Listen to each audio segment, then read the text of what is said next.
Riddle me this, Emily. David's father has 3 sons. Snap, crackle, and... Pop? No, David! Oh, fuck! Consider yourself riddled and consider the collar bomb on your neck detonated. Oh, shit. Because I have really riddled you into homicide. Yeah, no, you really got me. Oh, I wouldn't last a minute with a bomb strapped to my neck. Shouts out to riddles.com for that really great riddle that we were going to start off the pod by just saying I'm vengeance, but I'm like, you know what? I think I need to start off with a little riddle. I'm feeling like Paul. Oh, it's segue. Okay, wait. Well, first and foremost, hello, welcome.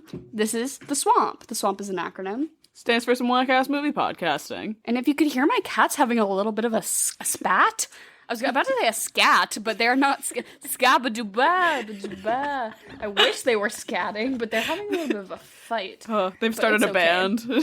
They heard we were talking about Zoe Kravitz, and they started to act up. But we're talking about the Batman this week. And segueing, we did a riddle. Who's the Riddler in the Batman? Paul Dano. I've been calling him Paul Dano, and some people have corrected me. They've been like, you know it's Paul Dano, right?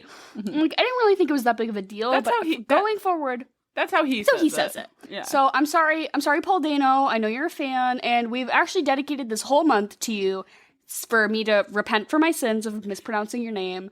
Even though I said you were my favorite actor, I said your name was Paul Dano, and it's Paul Dano, but no, it's Paul MAYno. Oh! Every May on the pod, we will do a horrible... It's crazy to think that one calendar year ago, we did Ewan McGregor, which is like, the puns couldn't get worse, but believe it or not, it can get worse. It's Paul MAYno. We've managed. So if you'd like to submit, I guess it'll be a tradition here, if you'd like to submit your horrible actress May puns, maybe we'll consider them for 2023. Don't get your hopes up. I will probably forget. But anyways, it's Paul MAYno, and we're covering the Batman. Also, in our new effort to cover more newer movies. This, I saw in the movie theaters, and then I tried to watch it again for this in my house, and it just did not hit the same. It's not the same. It's so different. And it's one of those things, like, I loved it in the theater, because, I mean, it's definitely, like, made for the big screen and all that shit. It's dark. I have my popcorn. It's an experience. Bro, you could not keep me off of, like, scrolling through Twitter while I was watching this movie this time around. It gets, like, so slow in the second act. I can't cope.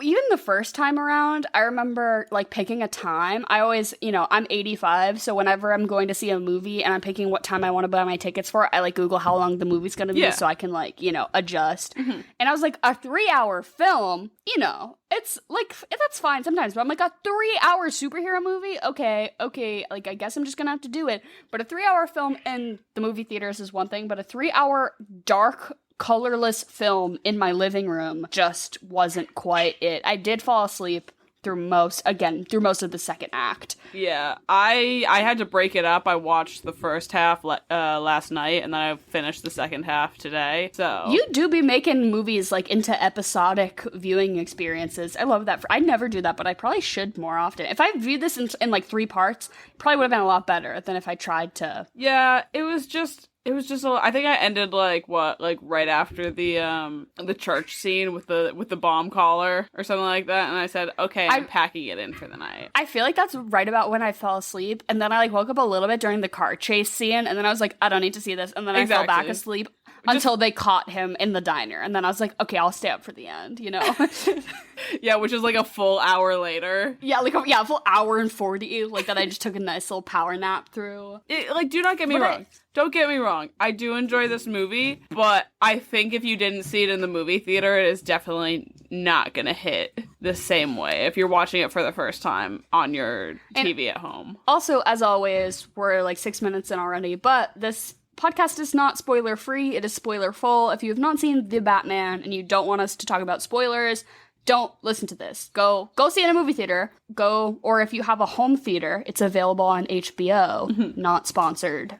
They do not sponsor the pod. It's just a fact that you can watch The Batman on HBO. Then come back and listen to the rest. But we're going to talk about spoilers, obviously. Oh, I was going to say we're like kind of shitting on it to begin with, but I did like it. Like at the top of the pod, I wanted to say I did enjoy this movie. I liked it. My expectations were really, really high.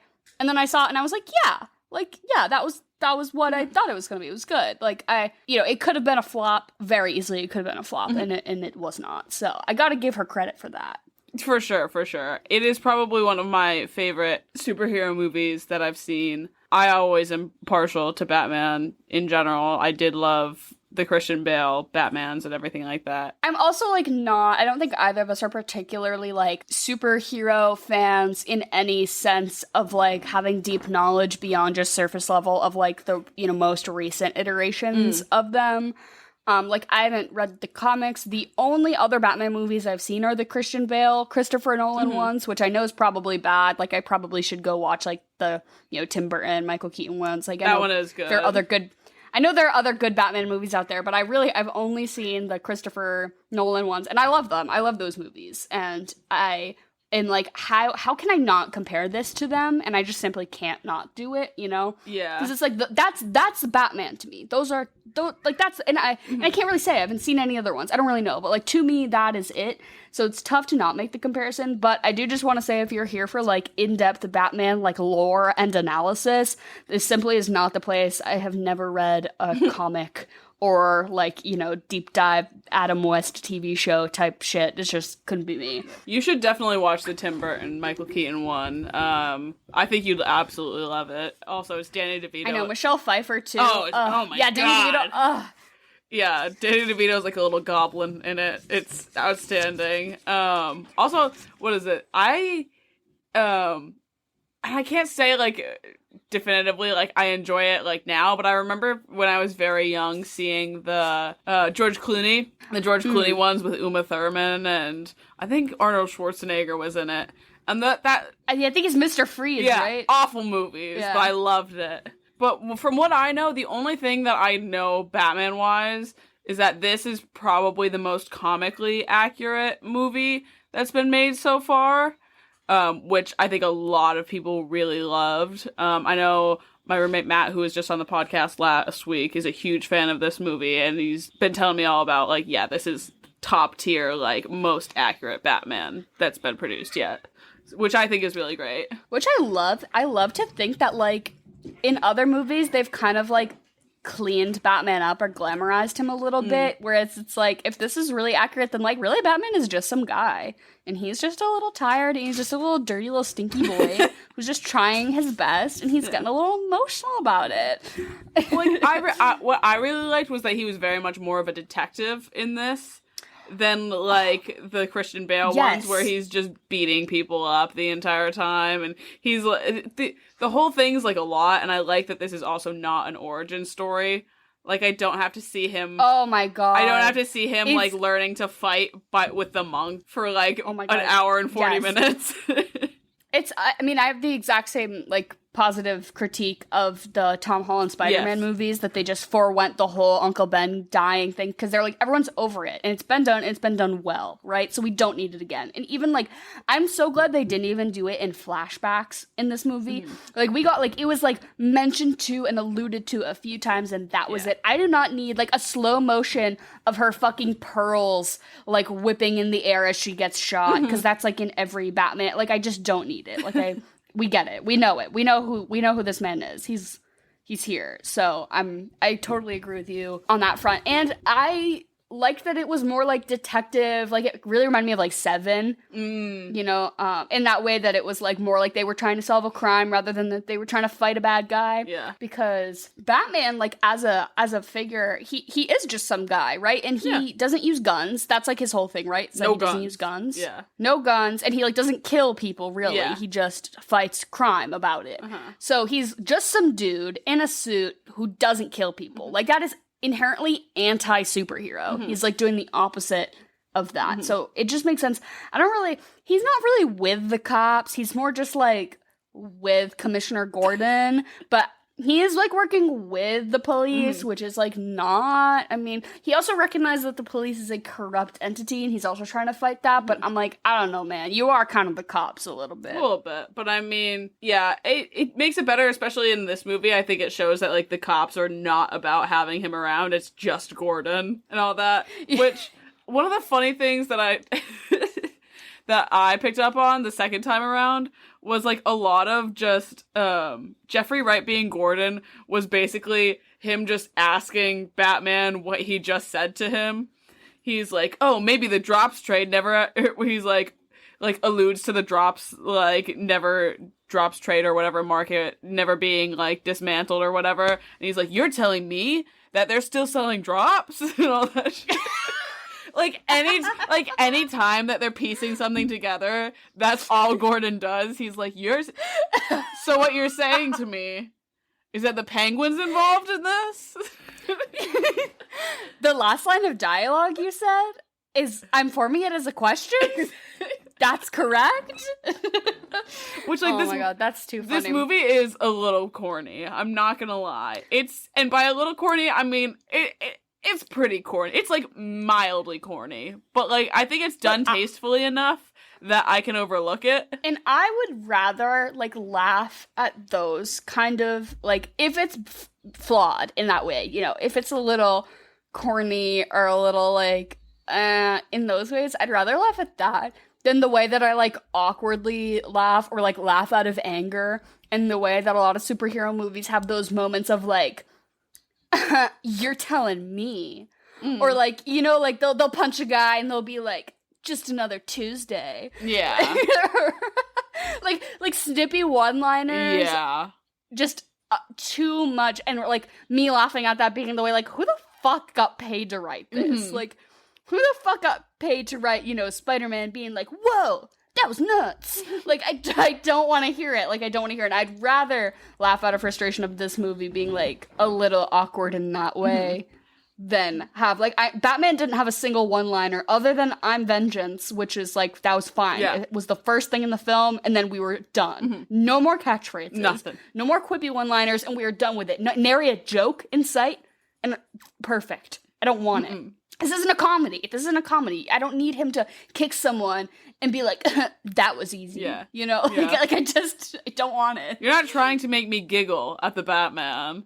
One thing I am laughing at, though, and the way you just said, like, it was, like, a little bit awkward, Robert Pattinson, was giving Bella Swan vibes in this. The way that he was delivering some of his lines, just, like, a little awkward and dry and just not quite there, I guess. Which I think is what was intentional, for sure. Oh, yeah. He totally has, like, when you mentioned that, like, Commissioner... Well, I guess he's not Commissioner Gordon, but really, it's Gordon, in this film yeah. yet, because the Commissioner gets killed. But yeah, it's Gordon. When Gordon has him around and all the other cops don't really want him around, he is totally giving, like, Mom, I just threw up stance. No, like, really? every time Batman is not actively doing, like, ninja moves, he's standing as if he's about to ask if you can, like, clean the vomit out of his bed sheets. Like, it's giving that. Yeah, it's very... But I mean, all the girlies on Twitter are like, I love that this Batman's a little slimy freak, that he's a little dirty, slimy freak. And I'm like, well, it's true, you know?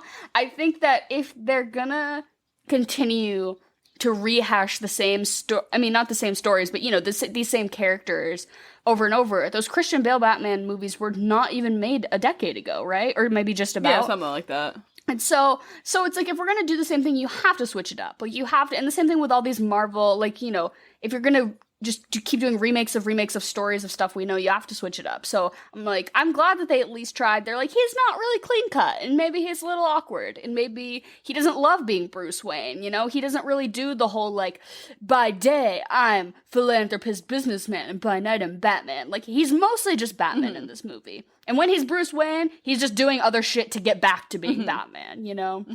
And I'm like, okay, yeah, I appreciate that at least they tried to switch it up in that sort of way, because if they don't want people to compare it to the previous movies, which I'm sure they don't, then don't make them like that. Like, that's how I always feel with the Marvel shit. Not that those are all remakes necessarily. It's the same movie every time. It's all the same. Only thing right. And I'm like, if you don't want people to constantly be comparing it, don't make it the same. The only time it's you know? ever different is when Taika Waititi directs it, and that's it. Right, and then it's like the same, but it's just actually funny. Yeah, exactly. It's like all the same characters, but it's just like I actually laugh genuinely rather than like out of awkwardness. The jokes are pretty good. But yeah, I did appreciate that, like, that they were like, okay, this is a new Batman. Yeah. Like he's fully realized in a different way. One of my favorite things was that they made him like not a graceful Batman. Very much in the same vein of like how Daniel Craig's James Bond is not like a graceful one. It's totally the same. Like I love that scene where he's like using his like, I don't know what to call it, his like bat parachute thing, his like bat glider for the first time, and then he gets clotheslined. That was I mean, it wasn't Robert Pattinson, but it was a stunt double, but that fall was real. Like that really intense. Oh my God. Henry, you didn't make that up, right? That fall was real? Yeah, so like after that POV from the wingsuit, that extended thing where like he flies 30 feet along the ground, all practical. Yeah, I don't know if y'all could hear that. All practical. I'll cut it if you could, but all practical. Like the big long fall was like a stunt person. I'm like, yeah, in the way that it's like, oh my God, he fucking fell hard. Most of this movie, I'd rather see that than most of this movie is practical. Like when they're up on the building where the bat symbol is shown off of, it's not a green screen like looking out into there. It's a whole like LED screen that they used instead. Yeah, it's an entire thing. That's one thing that I really love about this movie too, is it's so different from the Marvel thing, which everything is just up against a green screen and imposed and everything like that. This was very practical. Right. No, I love to hear that, and I get a little nervous about them adding this character and this universe into the greater DC universe, because they're very much trying to do a Marvel thing.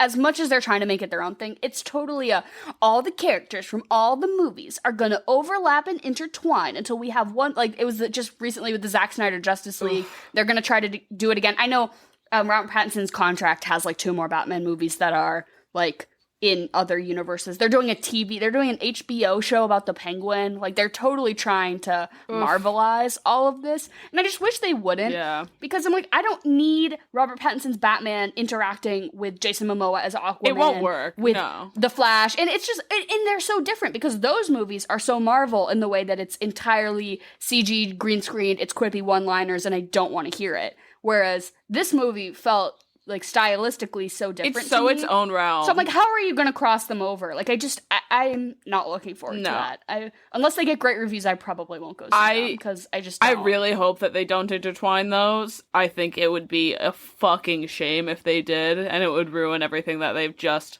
put out, honestly, which is great content. I think it's done a lot of, I don't want to say like world building, but it's definitely, I don't know, it's just so different from any of the other DC shit. Like, if I see Batman and fucking Gal Gadot's Wonder Woman in the same room, it's over. It's done. Like, they can't exist in the same universe to me. And I'm really hoping that they refrain from doing that. I'd just like to see them explore way more of like the Gotham universe and everything like that, which is obviously going to happen. Like, they just announced that Robert Pattinson's like on for like another movie and everything like that. Yeah, and all that. I think total cliffhanger at the end. It was so implied. Yeah. It's so implied that it's that there's going to be. Yeah. How do you feel about the whole Joker thing? Because I think a lot of people are getting pretty sick of it, honestly. So I want to keep an open mind. I don't really know how to pronounce this actor's name great, and I'm sure people will correct me, but like Barry Keoghan? Keoghan? He's like Irish or something, so I'm like, it's probably just like, ugh, it's probably just like a phlegm noise. But it was really interesting because there seems to be this whole thing about which A-list actors and actresses haven't been snatched up by Marvel yet. And like the DC/Marvel fight to like see who they can snatch up, like, oh, Marvel got Harry Styles, Marvel got Florence Pugh, and now they can never be in a DC movie. Like, you know what I mean? Like, there's this, for some reason, there's this like them versus us thing that like if you're in one of those movies, you can't be in the other franchise at all, which is like, I don't really know who's spending their time being in every superhero movie. They're getting those checks. It seems to just be, but it just seems to be this thing, right? Where it's like suddenly like, you know, oh, Marvel got to this person, so now they're barred. You signed like a blood oath. Thinking, it seems to be this whole conversation, and then Barry, I'm just gonna say, just call him Barry. Keoghan, Barry, my boy Barry. He was just in Eternals. He was just in Marvel's Eternals, and now he's gonna be the Joker, right? And then Andy Serkis. Andy Serkis was the villain in Black Panther, and now he's Alfred. So, like, why is there, like, this, like, you know, B-list character? Like, it doesn't matter. But if it's I'm like, I don't know. If Florence Pugh wants to be the next, I don't know, what's Poison Ivy, like Wonder Woman or whatever, Poison Ivy, yeah, literally whatever. I'm like, what is stopping? Like, yeah. I don't know, yeah, contract-wise, like, who fucking cares? That's one of the reasons I don't think that this Batman is gonna ever intertwine with, like, any other DC stuff. Because, I mean, like, think of, like, all the other DC, what is it? You've got, like, fucking Suicide Squad and all that shit. That is fine interacting with, like, the whole Justice League shit and everything like that. Those seem to exist in their own realms. I think this movie is very much existing in its own space, and it's just off of the map. I can only hope, but I hate to say that I have seen stuff about that it is implied that he will enter the greater DC Justice League type universe, like that it's heading that way. But again, I'd like to just think that it's not. But I'm interested. But him as the Joker. Yeah. So I think this whole movie did its own thing in the way that I wasn't really. I mean, I was comparing him to Christian Bale's Batman, but they were so different that I was like, oh, these are two iterations of Batman that are kind of doing different things. So I'm hoping that this new Joker isn't. It will be trying to do something completely, totally different from Heath Ledger that I don't even make the... Because, I mean, since then, fucking Jared Leto, he fucking sucks dick, but, like, he did it, and it was awful. So I'm like, it's not like this character is, like, immortalized and untouchable. Yeah. Like, there was some controversy over at the end whether he was going to be Two-Face or he was going to be the Joker, but it is pretty solidified that he's the Joker. Yeah. Well, but I just wish they would do new. Yeah. Well, they released unused footage from the movie of him as the Joker and everything like that. And I'll give it to him. The look they gave him is pretty fucking horrid. It's a lot. Yeah. But I think that does, like, a pretty good job for, I mean, definitely, like, setting the tone, I guess, for these movies, you know what I mean? Because they are so much darker than all the rest of them and everything like that. And, I mean, I don't know. The whole, like, alt-right sort of narrative that came out in this movie. Oh, yeah. But it's a little too real. There are parts of this movie where I, like, literally was, like, Googling, like, who is Bella Real supposed to be, like, cartoon of? Like, is this supposed to be AOC or something? Like, I was literally like, is this supposed to be, like, representation of some real political figure? Because they were really getting a little too into, like, this felt a little too real to me. For sure. But the only way in which I worry that it'll be too, similar to the movies of the past is that this ended on kind of a note that, like, the damn walls have broken, right? And basically, the whole government has somewhat been exposed as being corrupt, or at least the police force, or, you know, Batman knows about it. Everyone's corrupt. This mayor has basically just been elected kind of by default, and everyone is like the flood. They're trying to just basically stay alive. And that's really giving me the Dark Knight Rises vibes of when Bane comes in, and it's all like a self-governed society, and the strong people just rise up together for, like, again, kind of like an alt-right, like, scary, like, fashy rule type thing. Whereas I'm like, they could really easily take this narrative there for this next, if they do a sequel, right? Because the Arkham gates are open, and all the villains are gonna band together and basically, like, rain terror on this town that has, or the city, I guess, that has no, like, real infrastructure anymore, and people are just gonna get fucked. Like, I feel like we've just seen that before, but enough. You know, again, I guess we'll just have to see where they take it. Can we pump the brakes and switch gears for a minute just to talk about, I mean, the star of this month and this movie, Paul Dano.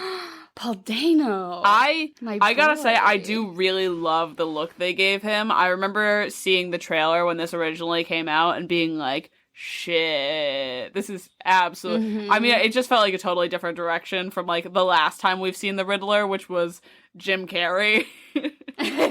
Which, like, hey, like, no. I love it. I love it. The yassification of the Riddler. Or, like, the de-yassification yeah, the de-yassification of the Riddler, and he's in the the incel, the incelification of the He's Riddler. walking out of the army surplus store. But I think Paul was just the perfect casting for this. Like, seeing him in the diner, his little mousy face, it was Yeah, if you need a guy to be like a little 4chan subreddit, little dwelling little motherfucker who's gonna cause a little bit of mischief, who's gonna tell a couple of riddles, I'm just saying it's gonna be Paul Dano. I love when the cast of this came out. So originally they released, I think that fucking Jonah Hill was gonna be the Penguin. Oh. So I remember seeing, way back when, I'm talking like pre-production, when they basically had just signed on the original cast, and it was Robert Pattinson, Zoe Kravitz, Paul Dano, and Jonah Hill, and I remember shitting my pants, and I was like, those are, like, that's it, like, that is S tier, that is, it cannot get better than that. And then literally somehow evolved into literal jump scare Colin Farrell. He's so good in this. In the most whack fucking process. Like, literally, I didn't even realize that was him until afterwards. Henry and I were talking about it, and I was like, oh, let me Google the cast to see. I think I was trying to see who the Joker was at the end, because it was very, like, disguised. You really couldn't see. And I was like, who the fuck was Colin Farrell? I was like, was he just, like, a background cop? And Henry was like, no, he was literally the Penguin. And I was like, what the fuck? Like, what the fuck was all that for? And yet, like, yes. Like it's, I loved it. I loved that I had no fucking idea that was him. Not to pivot from Paul Dano to Colin Farrell. It's not Colin The people on set didn't even realize it was him. So, no, he was such a scene stealer. I loved it. I loved the meme going around. It was like, hey, what are you showing me? Get it out of my face. You know. I love his little accent. I thought he was so good. And obviously it's Colin Farrell. Like, he's great in everything, but I would have never thought that was him, or that he would have gotten cast. I read in an interview somewhere, he was like, we'd put on all the prosthetics, and then I'd run down to the local Starbucks, and no one would recognize me. But I'm like, no shit, they wouldn't recognize you, because they're too busy staring at, like, why does this man have flesh falling off of his face? Like, why does this man have a cross-facial scar? Like, but yeah, I remember, when this cast got announced, I was like, holy shit, those are all my favorite people. So, like, I'm so ready for this. And, I feel like the biggest Twitter, like, trend is, like, this dude just do be looking like he tells hella riddles. He knows a few riddles. Yeah, no, and obviously Zoe Kravitz's Catwoman was brilliant. I really liked her outfit in this. It was very much not like the whole thing they tried to do with, like, Anne Hathaway, which was also like taking it from all the previous Catwomans, and no one can outdo Michelle Pfeiffer's Catwoman outfit. But I really liked that this one was super subtle, and I loved her little mask and everything like that. The whole time I was like, what sort of tape did they put on the tip of her nose? Because she wears, like, a little ski mask, right? That it's like a beanie with the little pussy ears. But then there's still a little strip covers her nose, but doesn't go over her mouth. And so, but there's nothing that connects between the eyes. So it's not like she has holes for the eyes. She has, like, one window. And I'm like, first of all, if anyone knows you, they're just going to recognize you. Like, this is not hiding your face. And second of all, she's doing, like, flips and jumping. And I'm like, this half-inch strip of fabric balanced on the tip of your perfect nose is not falling out of place for a second. Like, no. I'm sorry, but no. I think all the costume design in this movie, like you said, the Paul Dano's whole Riddler look was so, like, basement dweller, creepy army surplus store type thing. Like, that was perfect, and it's in the way that they were trying to do him as that kind of guy, because, like, I don't know, it just checked out. And Robert Pattinson's suit as, like, being not distracting, but somewhat practical, yet still very Batman. And everyone in this movie looked great. And I hate when I'm distracted by costumes. Like, I hate when I'm, like, trying to figure out how, I don't know, like, I'm like, oh, this is just a lot. Like very Marvel, right? I'm like, why are they wearing, like, 10 capes and 47 things? Like, this was not distracting to me. I thought it was great. The cinematography, it was wild. So I was doing some research for my notes for this podcast. Cinematography, same guy who did Dune. Oh, And that totally checks out to me, right? Right? tonally very similar as far as like serious action movie, but still like aesthetically very beautiful at moments, yet didn't compromise the action sequences. Like I was like, oh yeah, that makes so much sense. Because I saw a tweet that was like that Batman 2 and Dune 2 are gonna relatively be filming at the same time, so that they're gonna have to fight over who gets them. But I think he'll probably just do both. Because like what, I don't know, cinematographer, do they have to be on set every day? I don't really know how that works. But one thing that I have that I wanted to talk about was the way the entire movie they dance around the fact that Catwoman and what's her name, Annika are gay, and they never say it. Like the entire movie, she's calling her baby and like all that shit. It's just very like implied and everything, and just the way she talks about her. But like they never say it. And it's always, oh yeah, my friend. Oh, Ani. Yeah. She calls her Ani and all that shit. Ani, yeah. My friend from work who I care so much about and also live with. The person that I would kill for.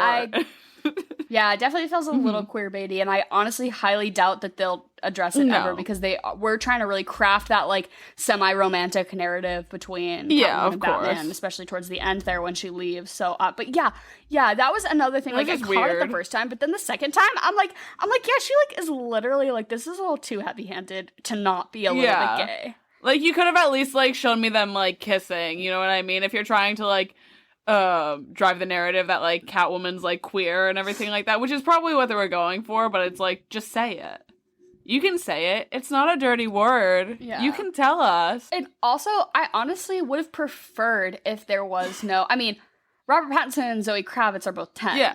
And obviously I want to see them mac out. Like that's, that's just a given. But if there is a choice in basically any given movie, TV show context, if it's a choice between like romantic subplot or no romantic subplot, I'm always choosing no, because it just like it never really adds to it for me. Rarely ever does like a little romantic underline. I mean, unless the literal main plot is like a romance thing, then yes, do that. But like a these two characters are gonna have like tension. They're gonna have tension. Yeah. It's gonna be tense. Maybe they'll kiss. Maybe they won't kiss. But I'm like, I don't fucking care. I want to know other things about it. I don't care if they kiss. This one, I was like, I do kind of want them to kiss, but I would rather have them pursue something about her with Annika in that way, because that would have just added more development to her character for me. And also, Robert Pattinson's Batman doesn't really seem like he's in a good emotional state to be thinking about, like, lady friends at this point in time. Robert Pattinson's Batman seems like the kind of guy who just masturbates, like, once a week because he physically has to, not because he wants to.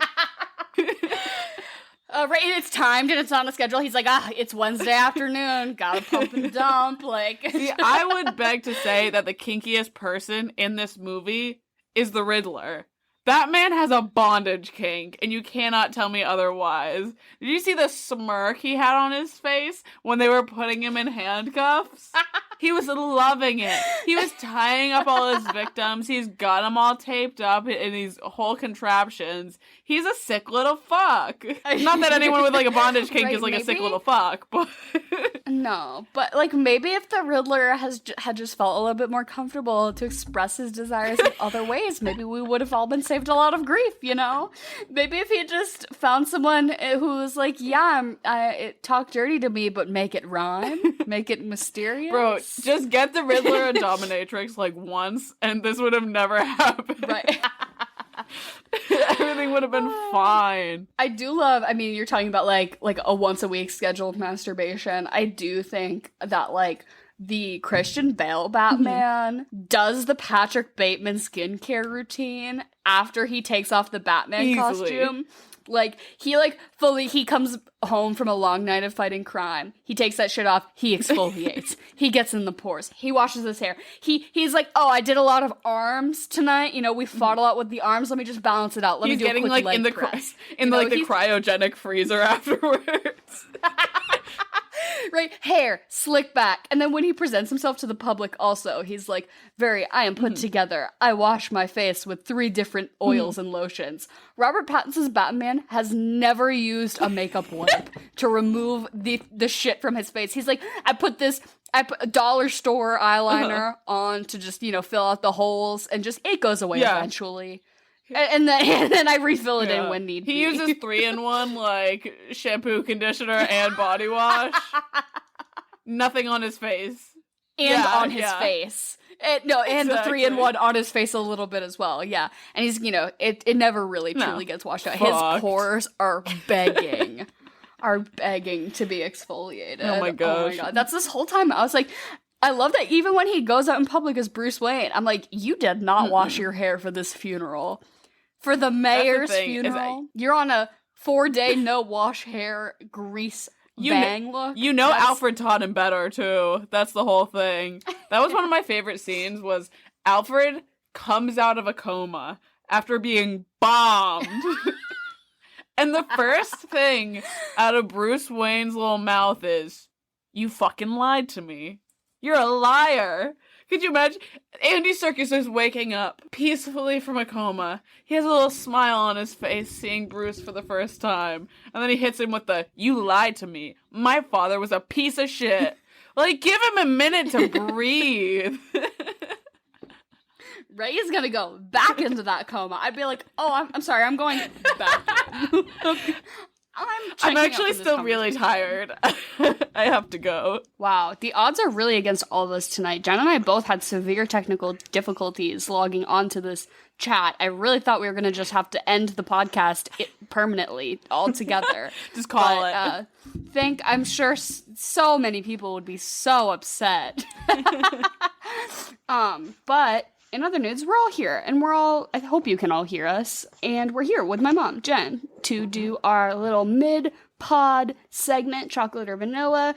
She comes on, she just says 2 things, and we all say which one we like better. Jen, is there a theme this week? Hey, how are you guys? There is a theme. So there's 2 themes. I'm going to alternate between famous kids versus famous parents and DC versus Marvel. Okay. Which I think is gonna, I don't want to speak ahead of turn, but we'll see how this goes. But also shouts out to Adam L. Cook on Instagram, who gave the idea for the famous kids, famous parents dual chocolate or vanilla idea. I've been posting them at the end of chocolate or vanilla, and y'all have had some really good responses, and I've been sending them all to Jen. So thank you all to whoever sent in stuff. They're all really good, and they're like stuff that I definitely... Jen's always like, Dara, do you have any ideas? And I'm like, no, head empty, no thoughts. So it's good to get some fresh new perspective. So thanks, Adam, for this Thank you, Adam. cute little theme this week. All right, so chocolate or vanilla? Chocolate. Vanilla. Chocolate. Chocolate, vanilla, or strawberry? Today, I had a professor, because it's my finals week, and I had a professor who brought us in donuts. And there were chocolate frosted, there were vanilla frosted, and there were strawberry frosted. And I picked the strawberry frosted one. And I thought about this. I was like, we're going to record the pod later, and I'm going to be asked this question, and I have to do the thing that I actually did in real life, which is the strawberry donut. So I have to say strawberry today. Oh, something about a strawberry donut hits way higher than every other donut. It tastes like chapstick. Oh, I love it. The frosting on a Dunkin' strawberry donut is made from radioactive goo or something. That's not real. Like, that's not what fruit tastes like. No. It's its own entity. But it's fabulous. With sprinkles, obviously, right? Yeah. Yes. Yeah, absolutely. It just tastes like pink. Yeah, I was gonna say vanilla again, but now that we're talking about strawberry frosted donuts, I'm gonna go for strawberry. Same. You guys have me sold on the strawberry frosted Dunkin' Donuts. Wow. Dara and I were listening to a trivia podcast, and they said it was about the state of Massachusetts, and they said, what restaurant, if you're in Boston, what restaurant are you never more than 1.2 miles from? It's Dunkin' Donuts. Dunkin' Donuts. No, it was all of Massachusetts. They said if you're anywhere in Massachusetts, you're never farther than like 1.2 miles from a Dunkin' Donuts, which is insane. But I love that. Love that for us. Mm-hmm. All right, so let's see. Zoe Kravitz or Lenny Kravitz? I'm going to go with Lenny on this one because I feel pretty neutral about Zoe, but there's been a little bit of controversy lately. Like, she's just said some things and then she's like taken them back. It's like, I don't agree or disagree with any of it, but I'm just like, I feel pretty neutral about the whole situation. So I'm just like, whatever, I don't care for it. So I'll go with her dad. Can I pick her mom? Oh, can I pick Lisa Bonet? Like... You know, I was almost going to throw her in there, but I did not. So, love her. I'll also go with Lenny Kravitz. Shout out to him in, what is it, The Hunger Games? That I knew gold you were gonna say eyeliner. that. We played that. Cinna, right? Yeah. Yeah. Yeah, I'm going to go Lenny Kravitz also. Now, so for the first DC versus Marvel, I'm going to say Batman or Iron Man. Batman. Yeah, Batman. I'm so over Marvel, so if that gives you any indication how this is gonna go. You're going to pick all the DCs. Maybe. Okay, here's the triple. I'm going to say Batman too. Here's the triple. Billy Lord versus Carrie Fisher versus Debbie Reynolds. Oh, okay.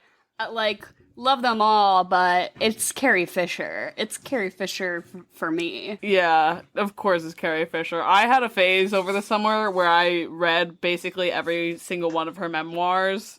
Yes. So I'm just in love with that woman. So yeah, Carrie Fisher for sure. Yeah, same. Flash or Thor? Ew, okay. I will say, again, you can't pick Flash right now because of all the Ezra Miller. Ezra Miller, I know. It's like controversy. The Justice League is having a PR nightmare.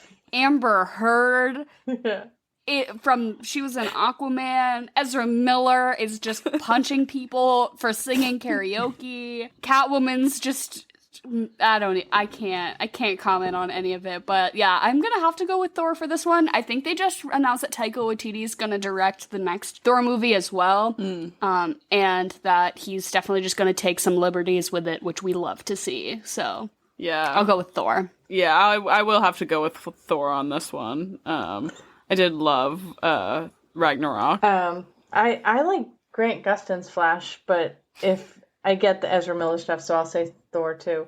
And then I heard that, you know how they do that play within a play on Thor? Melissa McCarthy is going to play the Kate Blanchett character. It's going to play. In another play within a play? Yeah. They're reprising the Matt Damon play within a play. Oh, yeah, Matt Damon's going to be in it. And what is it, Hela? Is that Kate Blanchett? Yeah. Melissa McCarthy's going to play Hela. Okay. Interesting that we already know that. They said it on 3 tickets too.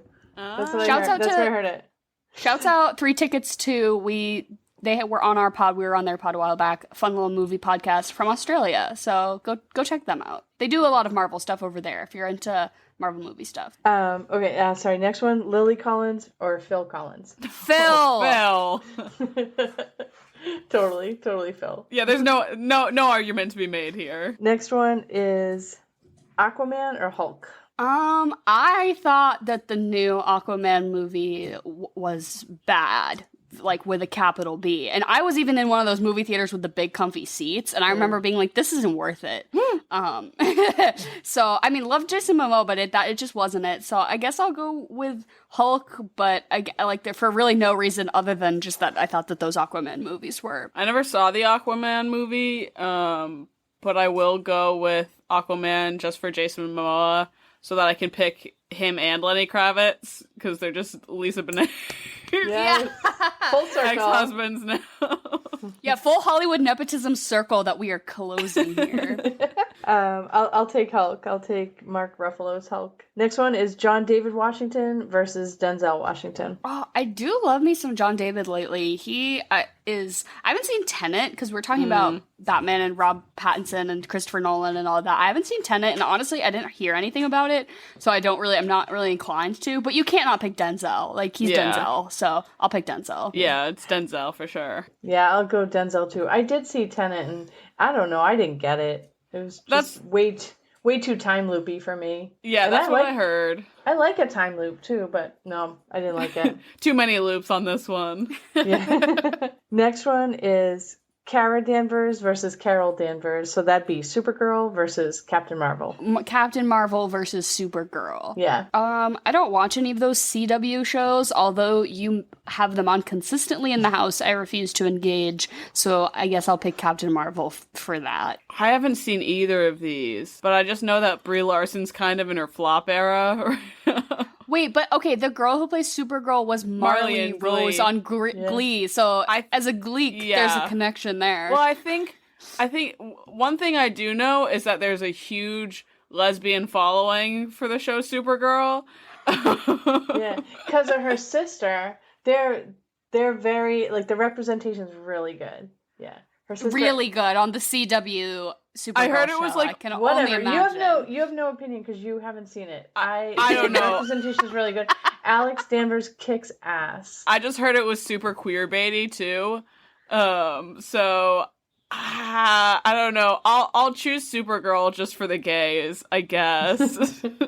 I will also choose Supergirl. Next one is Alexander Skarsgård or Stellan. Stellan Skarsgård in Mamma Mia specifically.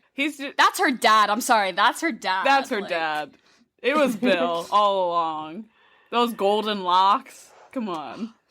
Stellan Skarsgård for sure. I'll say Stellan too, who was also in Thor, right? But I thought you were going to say Alexander because of New Northmen. I haven't seen it yet. I'm going to treat myself once I finish my finals with a nice... I might like get trashed at the Cheesecake Factory first or something. Oh, good call. Next one is Superman versus Captain America. Again, just like so boring. I guess I'll say... I haven't seen any of the Henry Cavill Supermans.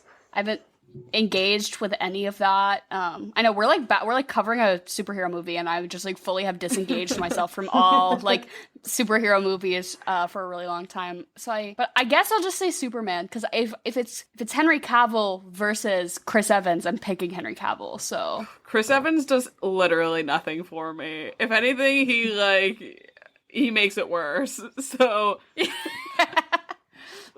and I absolutely despise Captain America. And maybe that's just me only having seen, like, the first handful of the Avengers movies and all that shit.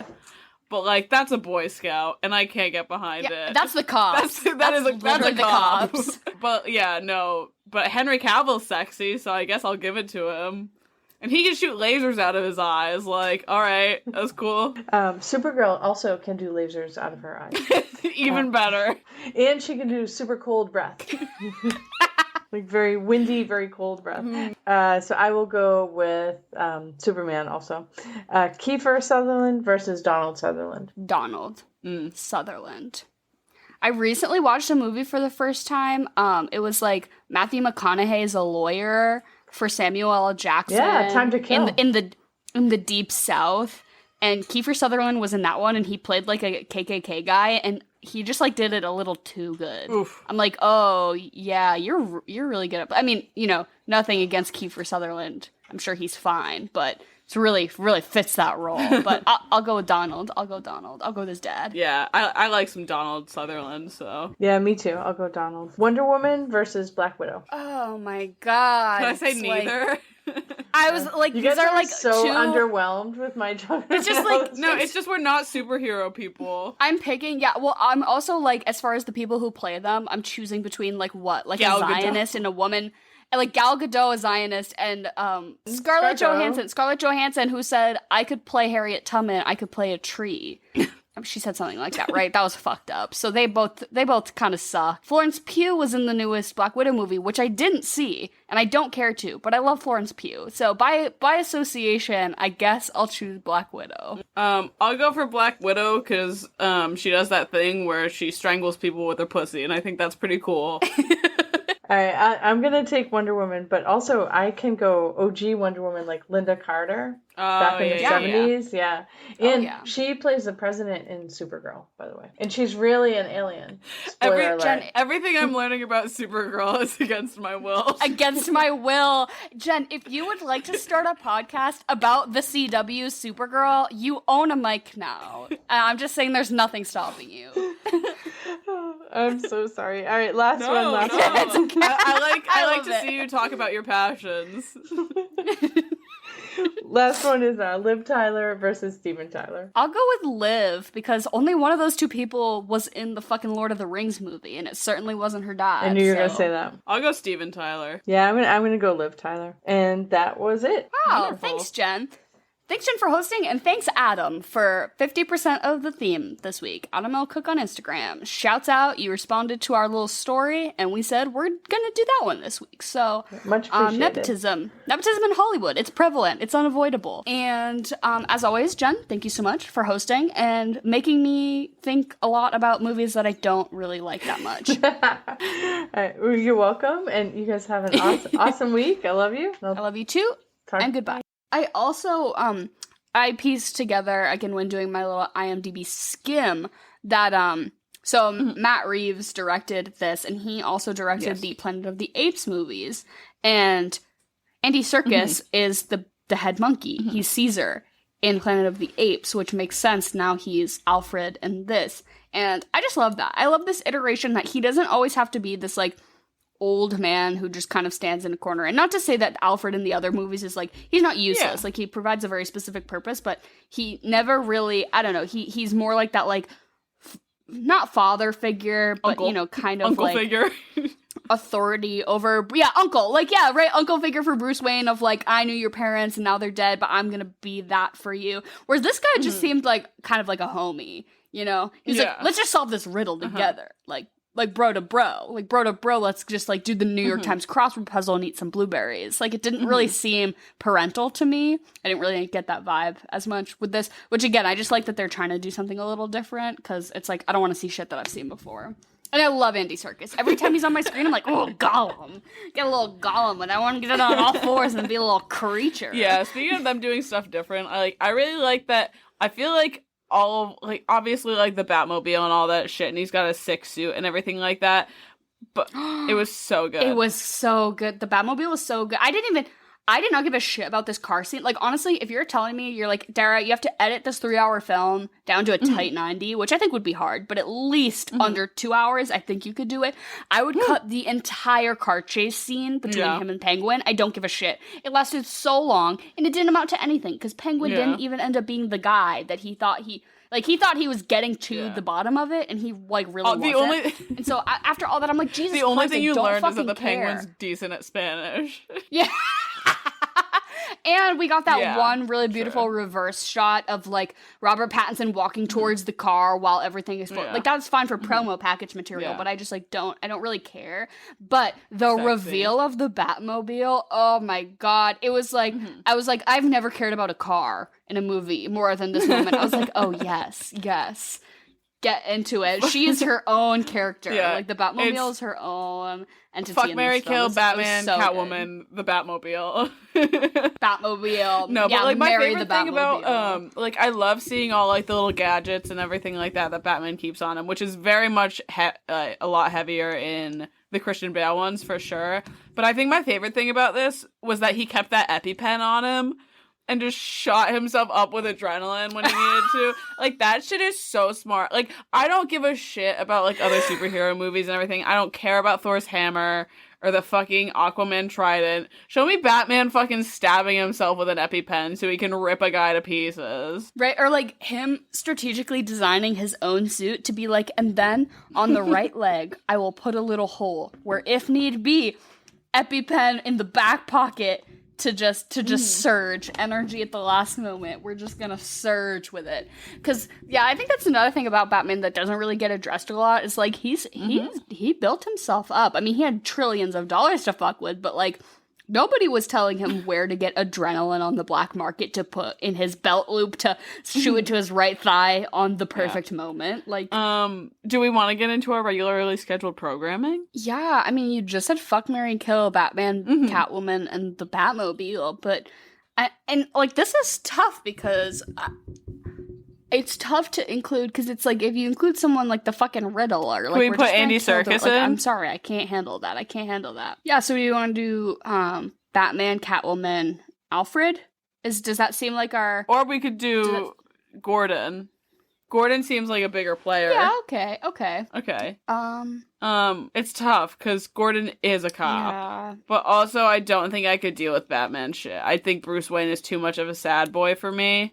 Little soy boy. It's not for me. As much as I appreciate and love him fighting crime, I'm gonna kill him. And I guess I'll fuck Gordon. Seems like a decent time, you know what I mean? Maybe he'll buy me, like, dinner afterwards. That's fine. I could do that. And then obviously I'm gonna marry Catwoman and we're gonna rob people together. That's really good. It's my ideal situation. Yeah.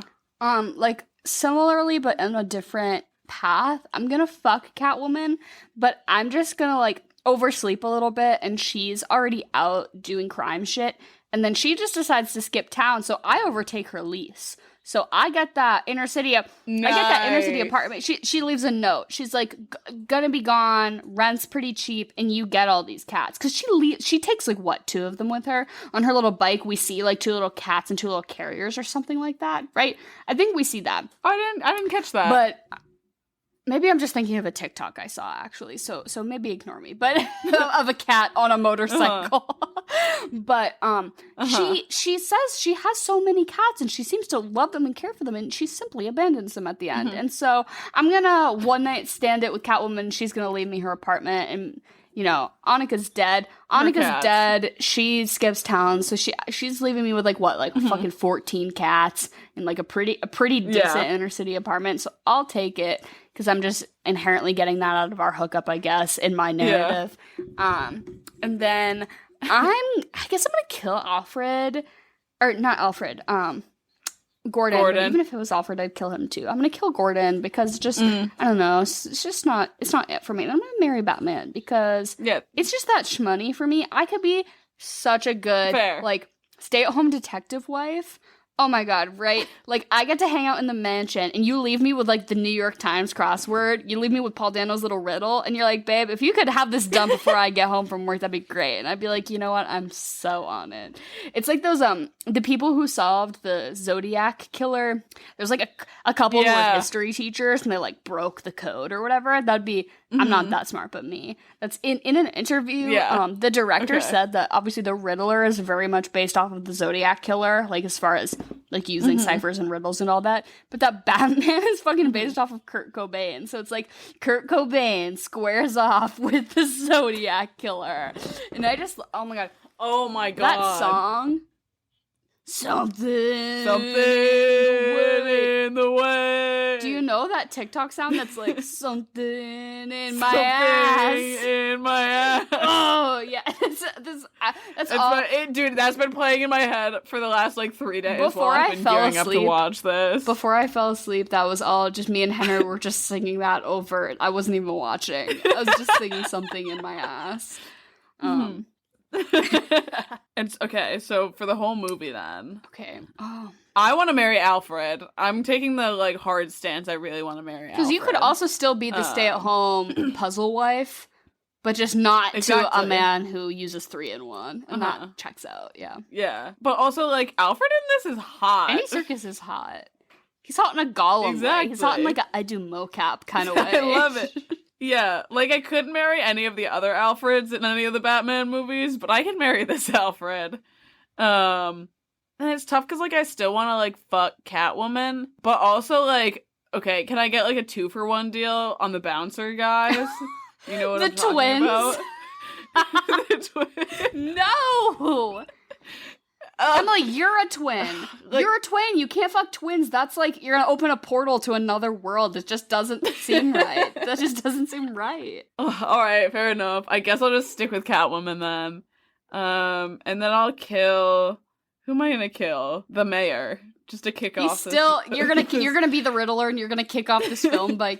Oh, we never did a recap. I guess anyone who's seen it has probably seen it pretty recently. I just realized we never did a recap. The mayor dies at the top of the film. Go read the fucking IMDb. Right. Like, you're fine. I really, this movie kind of duped me in that we get the opening shot of, like, him looking through, like, binoculars or, like, some sort of thing, right? And we get him looking in, and then we get him standing in the apartment, and up until he kills him, I'm like, that's Batman. Like, Batman's doing some sneaky shit, right? Because he's like using some bat gear, he's, like, being sneaky, but then it's the Riddler. I love that little dupe they did on us, or at least they got me, because I was like, oh, this is the Batman movie, and, like, this is gonna be Batman, and it wasn't. The first thing I noticed about this... The heavy breathing. Was...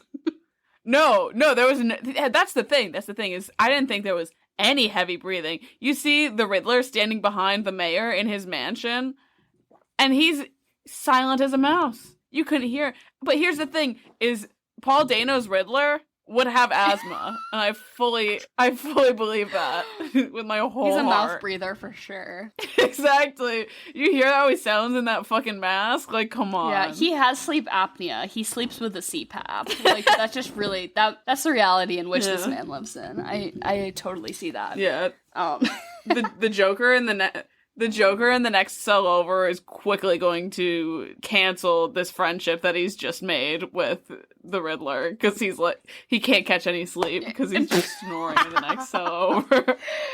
He's like, shit, we can't be friends. I'm pissed. Been up for 3 days. I'm trying to think about, like, who I could fuck for clout in Gotham. And, like, okay, now I'm trying to think about who I want to fuck, marry, and kill.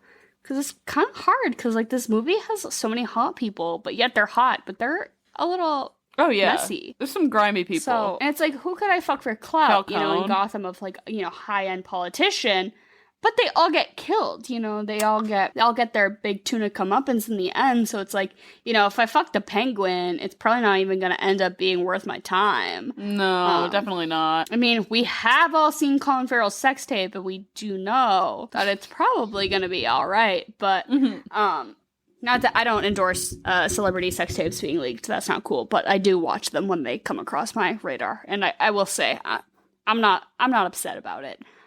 With the case of Colin Farrell. But I think I'm gonna, the cop who's like the friend, who's like, he's like kind of the buddy cop who doesn't seem so bad, who's like there in the orphanage when all the shit is going down, you know? I think I'm gonna kill him, because it just, he seems too good to be a cop, And I just think that, like, he ended up in this situation, he's surrounded by people who are probably gonna fuck him over, or he is gonna die, and he seems really nice, so I'm just gonna do it. I'm just gonna take care of it.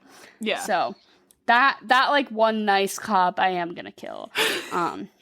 Interesting stance. It's not bad. And then I think I'm gonna still fuck Catwoman, because I just do want to keep the apartment. Yeah. I mean, and she's just objectively, like, the hottest person in this movie. Of course. And, like, I do want her to wear that weird little mask with the weird little ears and the nose slit, with it, like, spirit gummed to the tip of her nose. I don't know. Might as well. And then I'm gonna marry the Penguin, because I'll just be, like, the mob wife. That's my dream, is I've always wanted to be a mob wife, so I'm just gonna be a mob wife, For the time being, until it comes crashing and burning around me, I'll be the Penguin's mob wife, and I think it could be a fun little time. Okay, yeah. And food and beverages, I had a difficult time with this. I don't know about you. Yeah, because it's a 3-hour film, so you can honestly have, like, a 9.5 course meal. Yeah, so... And a nap. Yeah, so I have 2 options here. First option, alphabet soup. Right, for the Riddler. That's perfect. Yeah, for the Riddler. That's so that good. just felt really on brand. But the way I wanted to take this is, okay, if I had to watch a movie with someone from this film, who would I want to watch a movie with? I want to watch a movie with Catwoman, maybe, like, post-hookup. Post us milk? fucking. Are you drinking milk from a bowl? No. That'd be mid-hookup. She does drink a glass of whole milk in this film, and I'm like, it's a little too on brand. I figured post-hookup, what are we gonna do? We're gonna watch a movie. We're gonna watch, like, one of her favorite movies, which I bet is, like, a decent movie. I don't know what movie it's gonna be, but it's gonna be decent. I feel like she has, like, okay taste. But we're gonna get, like, because it's gonna be, like, 3 hours long. We're gonna get Chinese takeout, because we're gonna have a fucking spread to pick out for 3 hours, and drink, like, a bottle of Chardonnay. That's my ideal situation. Like a box, yeah. Like a big ol', one of those, like, 1.5 liters, for exactly. Sure. Like, it's kind of cheap, but it's still good. Yeah, so that's... I vibe with that. Yeah, if you're doing this with your friends, take that stance. Is what would you want to eat with Catwoman? And what I would want is Chinese takeout and, like, a box of Chardonnay. And I do think that also falls in line with my sleep through the second act nap of you crash from the MSG, right? You, like shut out of your face, you have a post-Chinese food MSG crash nap. And then you wake up just in time for them to do all the car bombs. So it's like, it's fine. Because you didn't really miss anything that wild. So basically all I had was, like, the Riddler's kind of an incel, like a 4chan bro. So, like, who are the guys who are dwelling on Reddit, like, correcting people's computer coding questions, like Geek Squad, but also, like, maybe alt-right, like, scary. They're drinking Mountain Dew Code Red. And they're eating Doritos. And in my personal preference, I like the purple Doritos the best. Those are my favorite ones. So the sweet chili ones. And so you just do the regular, Mountain Dew, no Code Red. We don't have to get fancy with it. So you just do Mountain Dew and you do the purple Doritos, and then you're already kind of color coordinating for like both the Joker and like maybe the Riddler a little bit, like purple and green. That's like kind of very Batman. I don't know if we're going in a whole thematic thing, but if you like just do like what would 47 has 16 roommates who are all like coalition posting on like alt-right Facebook, but like in a way that they're also like gonna go storm the Capitol, maybe, but or I don't know, maybe that was controversial. I see the vision. My other thing was wings, because they keep talking about El Rata Alada, which is like what, a rat with wings, and they're like, it's the Batman. No, it's the Penguin. No, it's the Falcon. Right? And they keep talking about birds and like wings. It's the rat with wings. So you just eat chicken wings. You just have some wings. Fair enough. And the only moment with food that stood out to me in this whole movie is there's at one point, it's like breakfast time and Batman is angrily eating some blueberries. He's like in his unwashed face with makeup, like with Alfred trying to solve a riddle. And like he's just like angrily eating some blueberries. So you could do a blueberry mojito, get a little, because that's my personal favorite. When I make a mojito, I add a little blueberry syrup and muddled blueberries. So then, the mint, all that. So a little blueberry mojito or like a blueberry cocktail if you want to, snatch out a little reference from the film. Those were my basically only suggestions. And then what would you follow it up with? Because I would follow it up with another superhero movie in which our protagonist gets a little moody, gets a little dark, gets a little edgy, and that's Spider-Man 3. Interesting. Okay. The third Sam Raimi Spider-Man, in which our Spider-Man goes through a little like weird Spider-Man withdrawal and gets a little emo. I was like, what's the little emo boy who I love? And it's Tobey Maguire as emo Spider-Man. So as much as we talk shit about superhero movies today, I also said another superhero movie, and I said, what was Zoe Kravitz's first superhero movie was X-Men First Class. So there you have it. And it's definitely like a much lighter movie. And I honestly like X-Men most out of any other superhero franchise. So, and truthfully, to me and for me, I don't want to watch a movie before this. I don't want to watch a movie after this. Honestly, I don't even want to be watching a movie during this. So what would you? I mean, maybe it's just because I saw them in such short succession. Like I saw this in the theaters like less than a month ago, and then I was watching it on HBO in my house, and maybe it just like didn't have enough time to like resettle and like be interesting and new to watch it in my house. Because like maybe I'm just like feeling that vibe about it, but like maybe if I would want to revisit it like 8-9 months from now, it would have been more interesting. But yeah, I don't know. As of right now, if you haven't seen it in the theaters, go see it in the theaters. But if you've watched it in your house, like it's too late. And yeah, 1 out of 10, I'm gonna give it like a 6.5. Yeah, I'm gonna try and like round back to like what I would have rated it like when I saw it in the theaters, and I'd say a 7, because I totally agree with you. I think I just saw them way too back to back. Like I needed like it was good. It was good. Good movie. I just needed 6 months in between rather than like a month and a half. Exactly. I guess is sort of the peril of us trying to cover new movies, which I always like to watch it, like even if I've seen it in the theater, as if there's a way for me to rewatch it. Like when we covered Everything Everywhere All at Once, I like literally went and saw it again for the purposes of this podcast, because I don't know, you watch things in kind of a different lens when you have to like speak about it. I'm not gonna say I'm coherent or funny or insightful, because I don't think I am, but I do have to provide an hour of content, so it has to be something, Yeah, so this was kicking off Paul MAYno. Really cute. I keep wanting to say like mayo. Like he does look like he uses hella Hellmann's on his sandwiches. He's a He's one of those guys boy. who really, he lays it on thick. Both the Riddler and Paul Dano, they like a mayonnaise heavy sandwich. But we're kicking off Paul MAYno. I mean, if you've been listening to the recent episodes of the pods, I feel like we've been really singing his praises lately, so it's only kind of logical for us to dedicate this entire month to him. And then after this, I'll shut the fuck up and I'll never talk about Paul Dano again. But we have I'm so excited for this month. We are covering some of my favorite movies and some that like you haven't seen that I'm excited to get your impressions of, and also just, I don't know. He simply does not miss. That's the thing about Paul Dano as an actor. It's like he's good in everything, and everything he is in is good. Like every movie he's in just is a good, like substantially good movie. So we're coming at you with some really good stuff this month. I'm really excited to talk about it. Yeah, as always, all of our stuff is in the description below. We've gotten so many good. I try to post the chocolate or vanillas on our Instagram like the following weekend. So this will come out, it's a Wednesday if you're listening to it, and then it'll hopefully be over the weekend, which I'm trying to get better about. But at the end, I've been putting little like, hey, tell us what you think. And that seems to be a good, send your shit in. Adam, shouts out Adam, did the theme for this week. But we have so many other ones that people have sent in, so keep sending those in, keep DMing us. You're all so nice. Every time anyone's like, I like your podcast, I'm like, you're contributing to my narcissism problem, because now I think I can monologue at places. Like, I hang out with people and I start monologuing and I'm like, oh, I forget that I'm not doing a podcast. I maybe need to chill out a little bit. But yeah, check out all links in the description for our social medias. Go check our shit out. We have merch. Go get our merch, stickers, t-shirts, stuff like that. And hopefully starting next week, don't hold us to this, but we've gotten a handful of comments of people being like, hey, why don't you put this shit on YouTube? And I'm like, because I don't film it because we're not cute.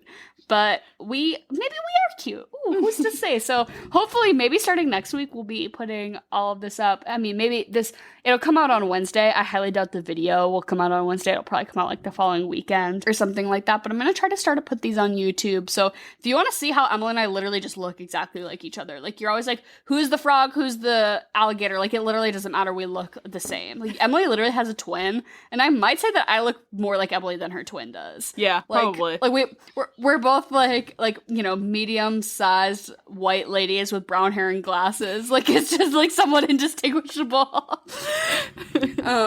Right? Like, yeah. I don't know. But so, hopefully, starting next week, we're gonna try to videotape these, so it could be cute. So, keep your eye out for that.